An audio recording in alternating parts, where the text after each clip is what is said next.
Hi, Real McRae here, Dark Shadows Experiment 2015, and we are about to launch tomorrow morning, and it's going to be an exciting month. I have just gotten done moving to the new Collins Foundation now, and we're here, and I'm very excited about that. A few things I want to go over with you, so you know what's going on. There still is this performance thing I'm working on that I can't tell you about entirely, but it's going to be really cool. And it's based on Collins Chronicles, and there's a lot of stuff I'm pulling together for it. And that's going to be occupying my time, but simultaneously what I'm going to be surrounding myself with is Dark Shadows. And trust me, this is a project that deserves, a lockdown of about 31 days. I'm going to be planning my menus carefully and having food brought in. There's a farmer's market nearby and stuff like that, so I'll be able to do it. We're looking at about a box set a day.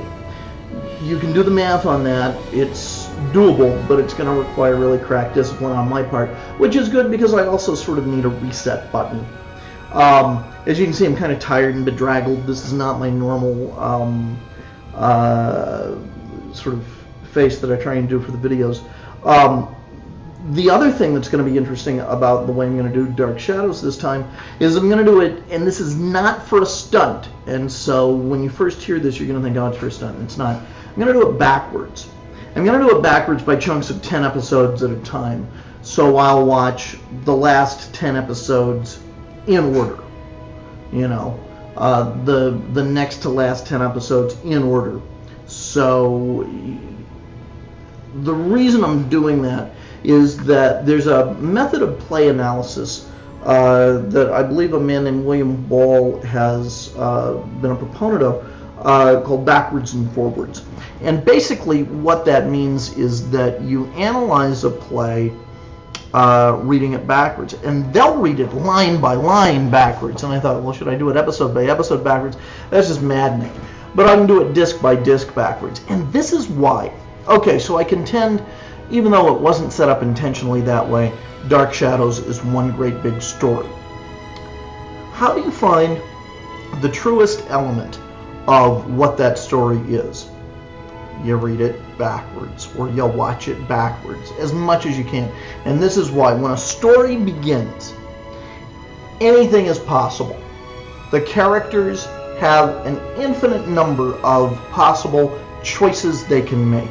But by the end of the story, only one choice really was inevitable. So, by the end of Star Wars, we know Han Solo is the guy who's got the heart of gold, who's going to change his mind, and he's going to go and he's going to save Luke's keister when he's trying to blow up the Death Star. This is who he is. Indiana Jones, if we were to stick with Harrison Ford, Indiana Jones is a guy who, as curious as he is about what's going on with this Ark and all of these things about being an archaeologist, is still going to have a sense of respect for the mystery and awe of the Ark, to know to not look at it, despite everything that we thought was true about his character. So Hamlet is a guy who is going to, in his death throes, he is going to be a guy who's going to be able to survive his own assassination long enough to take out the assassins of his father. Now, when we look at Hamlet, we think Hamlet is a story about a guy who can't make up his mind about what's real and what isn't, and is this a ghost and isn't this a ghost, and was his father murdered, is his uncle guilty, does he take action, does he not take action? Okay, and you walk in and you direct Hamlet that way. Well, all right, but ultimately Hamlet's the story of a guy who, when the chips are down, is able to take care of business. In his death throes, he's still able to take care of business and take out the bad guys. And it may be too late, but he still has that in him. So now I'm going to sit down, I'm going to direct Hamlet, and it's going to be about a guy who doesn't know it, but who has it in him to take care of business when the chips are down. Well, suddenly that's a very interesting way to direct Hamlet, and that's a very interesting way to approach that character. Casablanca. You know, I mean, we can't help but look at Casablanca through the lens of the end of the film. If you know the movie once, you're already watching it backwards. You already know that Rick Blaine is the guy who's going to make those choices at the end of the film and be so selfless. You know he has that in him. And so that really makes that film very rich, and it gives us a totally different understanding of it than I think we were supposed to have, you know, if we were watching it just as a B movie of its time, or a lower A movie of its time. Anyway, so that's what I'm going to do with Dark Shadows. I mean, I have some strong feelings about it, and it certainly is going to influence the writing project I'm doing. But if we look at the end of the show as the ultimate inevitability of all of the characters' choices, that this is who they are, and I say this specifically to people who have a lot of trouble with the 1840 storyline. Sorry. But this is who they are. This is how the authors ended the story. Actually, they ended the story with an epilogue.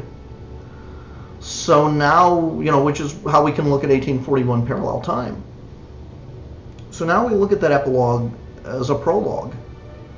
How does that define the show? How does that little story in 1841 parallel time define the show, define these characters, define the experiences, and then work our way backwards? How does Angelique's sacrifice define her if we know that that's who she is going all the way back?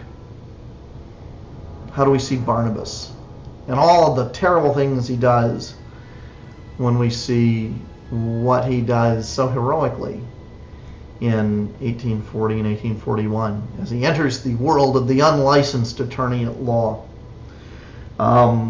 You know, there's the danger. I have my mind made up about a lot of stuff already. I got to get rid of a lot of those things to be able to enjoy it objectively.